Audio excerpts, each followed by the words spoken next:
vous. Et avec votre esprit.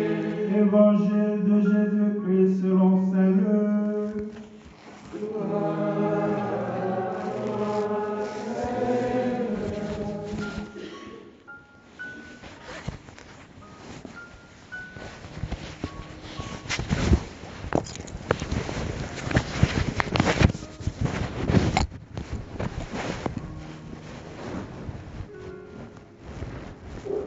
En ce temps-là, les bergers se hâtèrent d'aller à Bethléem. Ils découvrirent Marie et Joseph avec le nouveau-né couché dans la mangeoire. Après avoir vu, ils racontèrent ce qui leur avait été annoncé au sujet de cet enfant. Et tous ceux qui entendirent s'étonnèrent de ce que leur racontaient les bergers. Marie, cependant, recevait tous ces événements et les méditait dans son cœur. Les bergers repartirent, ils glorifiaient et louaient Dieu pour tout ce qu'ils avaient entendu et vu, selon ce qui leur avait été annoncé. Quand fut arrivé le 8e jour, celui de la circoncision, l'enfant reçut le nom de Jésus, le nom que l'ange lui avait donné avant sa conception. Frères et sœurs, acclamons la parole de Dieu.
C'est vrai qu'à bien voir, nous sommes des bénis de Dieu.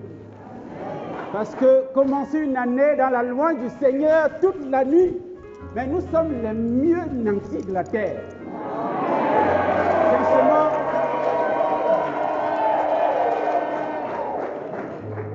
et c'est extraordinaire parce que les 3 premiers textes que nous avons lus, parce que nous avons lu 4, il y a la première lecture, il y a le psaume, il y a la deuxième lecture, puis il y a l'évangile. Ça fait 4 textes. Les 3 premiers textes nous parlent quasiment tous des bénédictions. Des bénédictions. Dans la première lecture, nous avons au moins le thème bénédiction avec des occurrences au moins 5 qui apparaissent. Et dans le psaume, pareil. À la finale, il nous est dit, la terre a donné son fruit, Dieu notre Dieu nous bénit, que la terre tout entière l'adore. Nous sommes toujours dans la bénédiction. Et dans la troisième lecture, dont la lettre de Saint Paul l'apôtre aux Galates, il nous est parlé du Fils. Le Fils. Qu'est-ce qu'un Fils? C'est celui qui n'est pas esclave, nous dit la parole de Dieu.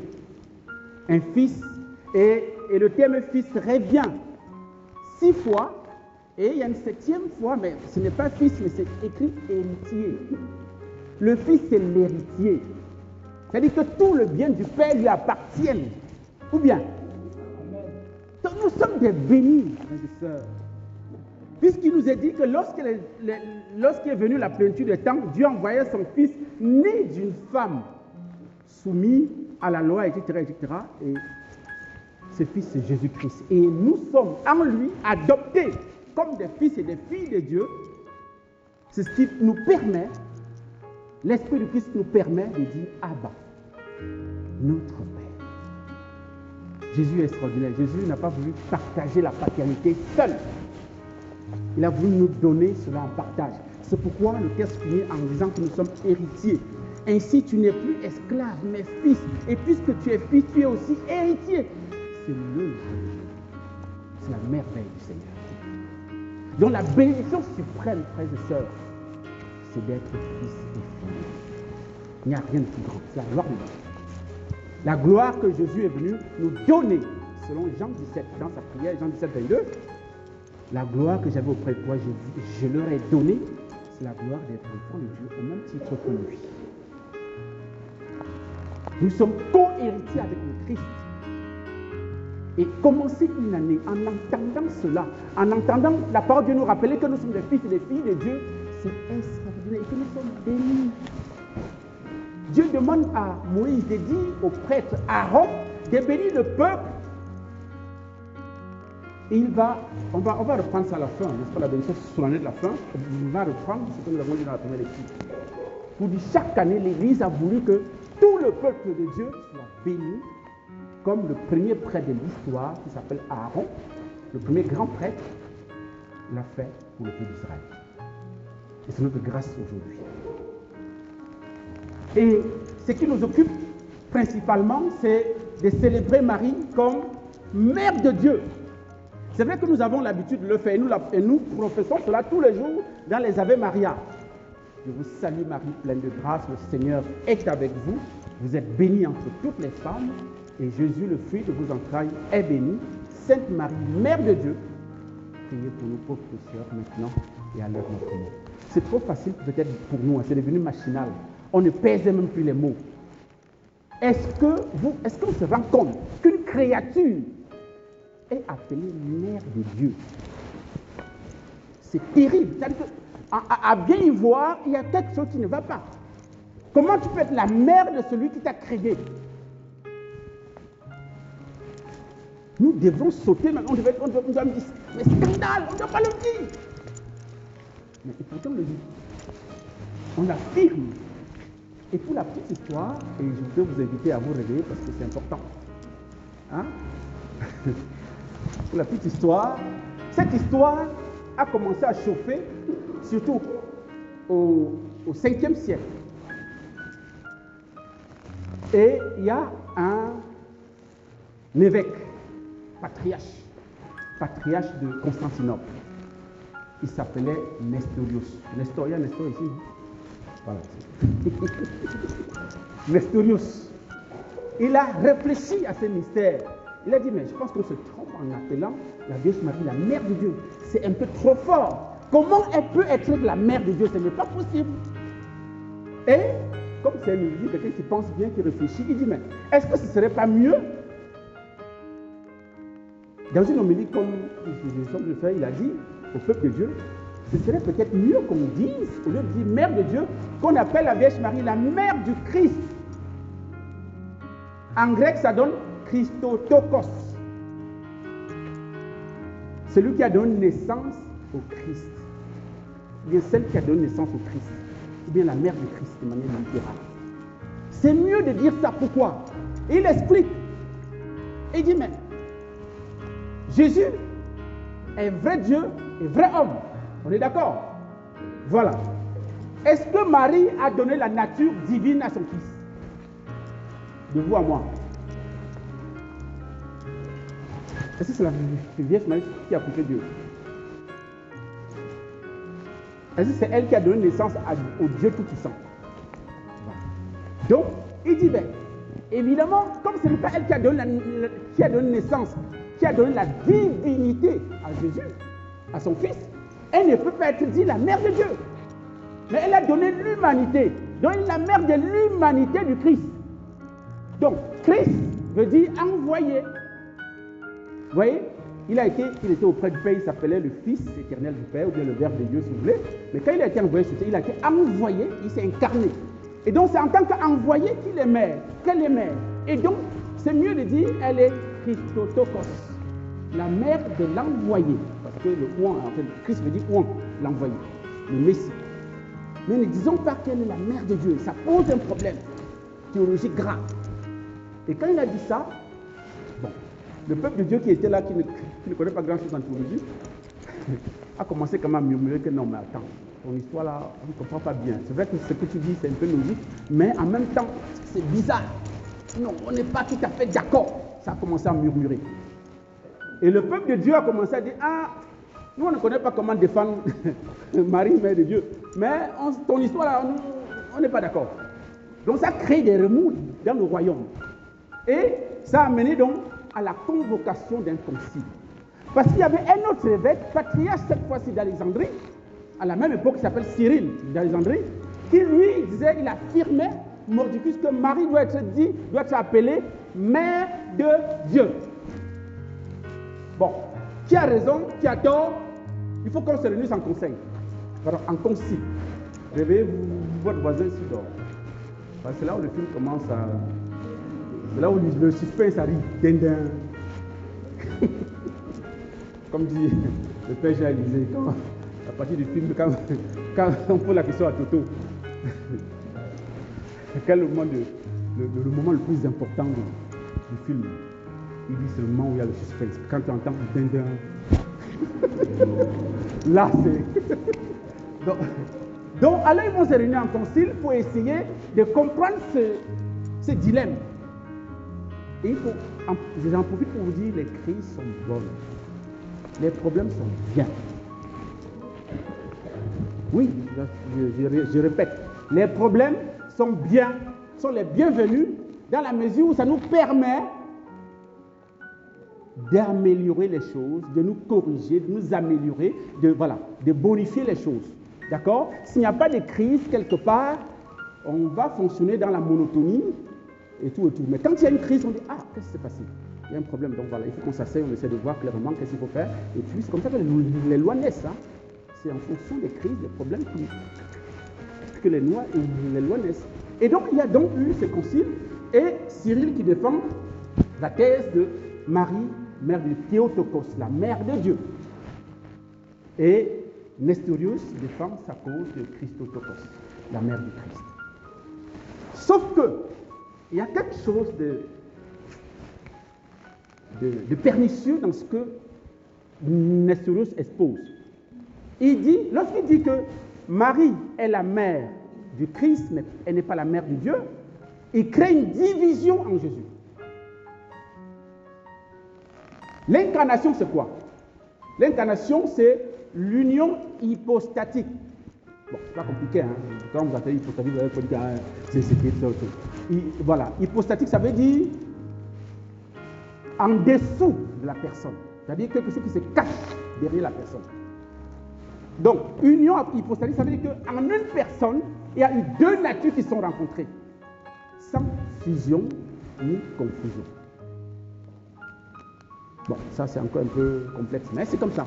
Jésus est vrai Dieu et vrai homme. Et donc, lorsque tu dis que Marie n'est que la mère du Christ, donc ça pose un problème de cette union hypostatique-là. Or, en Jésus, lorsque tu dis qu'elle est la mère du Christ, ça veut dire que Jésus a deux personnes. La personne divine et la personne humaine. Donc, il y a deux personnes en Jésus, et là, c'est compliqué. Lorsqu'il y a deux personnes en une personne, en fait, en un homme, si on peut dire, c'est compliqué. Bon, l'autre dit, moi, je vais à gauche, l'autre dit, moi, je vais à droite. Mais comment vous allez faire? Vous allez diviser la personne en deux? Non.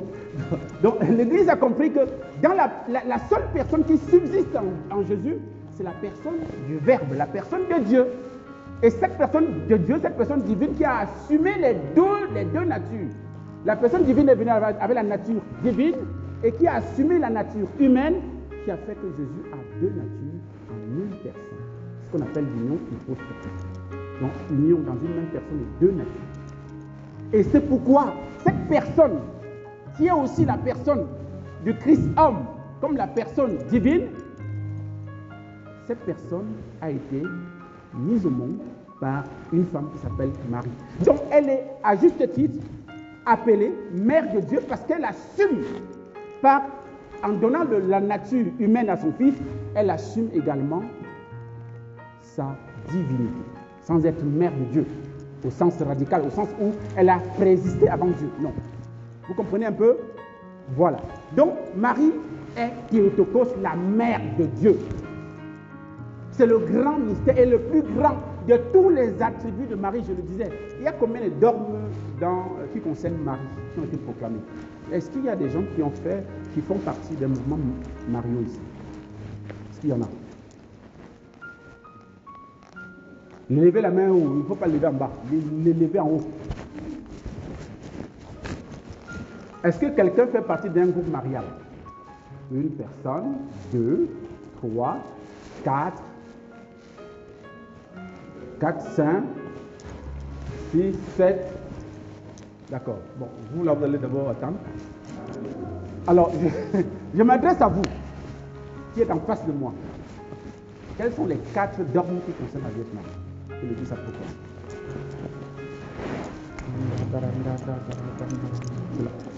Suspense, oui. Oui. Bon, ça c'est un. Donc on va laisser les autres la chance. Parce que le mouvement marial. J'aime demander le mouvement marial. Ceux qui font le mouvement marial, vous êtes censés savoir. Si vous êtes dans un mouvement marial, vous êtes censés savoir. Ceux qui ont levé la main là. Après, il y a l'immaculée conception. Il y a encore quoi? Les parents, levez la main, vous répondez. Ayez le courage de votre réponse. Oui. L'Assomption de Marie. Il reste 2.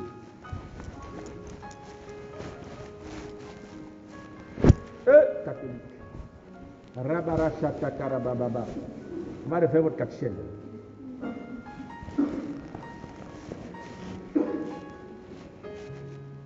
Les 2 autres, c'est quoi? Oui.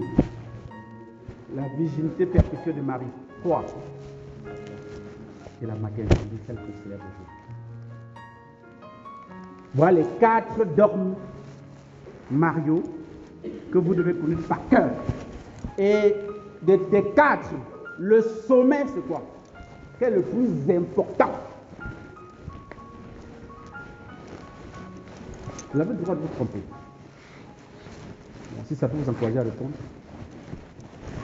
vous avez droit à l'erreur. Parce que vous êtes des êtres humains. Oui, encore bon avant.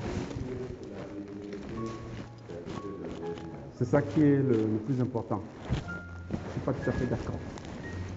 Oui. Non plus, je ne suis pas tout à fait d'accord. Oui. Marie, Mère de Dieu. C'est le dogme de Marie, Marie, mère de Théotokos, qui détermine les autres. C'est parce que Dieu avait besoin d'une femme qui devait le porter pour le donner au monde, pour sauver le monde, qu'il a permis que cette femme naisse de manière immaculée conception, dogme d'immaculée conception, qu'elle puisse garder sa virginité avant, pendant et après, et qu'elle puisse au terme de sa vie monter au ciel en son corps et en son âme, le mystère de la Vierge. Donc c'est la maternité divine de Marie qui commande les autres. C'est le sommet. Et Saint Augustin va dire, en fait, à la lecture de Saint Augustin, on comprend que Marie exerce sa maternité vis-à-vis de Jésus de deux manières. Vous le connaissez? Bon, je vous aide. Il dit, avant que la Vierge Marie ne conçoive Jésus dans son sein, elle a d'abord conçu Jésus dans sa foi. Donc il y a eu double conception. La conception de la foi. Elle a d'abord cru. Bienheureuse celle qui a cru à l'accomplissement des paroles qui lui fut dites de la part du Seigneur, dit Élisabeth à la visitation. Donc Marie a d'abord conçu Jésus dans la foi avant de le concevoir dans la chair. Et je veux ajouter une troisième naissance, une troisième maternité de Marie. Bon, ça n'engage que moi, mais si vous me suivez, vous pouvez me suivre aussi, parce que ce n'est pas faux. Marie aussi a enfanté Jésus dans sa mission apostolique. Jésus n'avait pas commencé son ministère, il attendait, il ne sait pas, il attendait le plein d'œil du Père, il ne sait pas ce qu'il attendait. Sa mère vient lui dire, ils n'ont pas de vin. Le mec dit, mais attends, c'est quoi ton problème? L'heure n'est pas encore venue, qui a-t-il entre toi et moi et tout ça? Ah, elle n'a pas géré. Elle a dit au servant que bon, tout ce qu'il va vous dire, tout à fait. Et Jésus a été amené à faire son premier miracle, à commencer son premier acte ministériel de manière publique, en changeant l'ordre. Donc c'est Marie qui enfante Jésus dans son ministère public d'évangélisation. Amen. Donc elle a donné naissance à son fils 3 fois. Et j'en profite donc pour dire